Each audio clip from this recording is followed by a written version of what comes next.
tanong muna, gusto lang nating malaman, paano ba ang pamumuhay, no, ng isang estudyante sa loob ng UP campus? In your case, you are studying dito sa atin campus dito sa loob ng Clark Freeport, ano? So, can you tell us about the life of a UP student?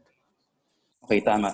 So, 'di ba nabanggit kanina dun sa yung maikling intro na isa sa mga ang UP ay isang premier state na university. At isa sa mga tinatamasa, no, ng sangka-estudyantehang ng UP ay ang tinatawag nating academic freedom. No? Academic freedom na kung saan malaya tayong magpahayag ng aming mga saloobin, no? Mapapersonal, politikal, sosyal, at iba pa na hindi kami papakailaman ng ibang individual o ng mga ibang institusyon. No?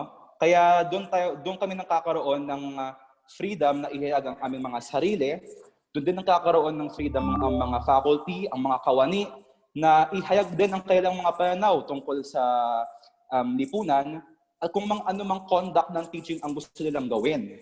No? At dahil doon sa UP na yun, doon sa academic freedom na yun rather, nagkakaroon tayo ngayon ng parang free market of ideas, no? Na nagpo-produce ng mga estudyanteng kritikal, no? Mga progresibong kabataan at kaguruan.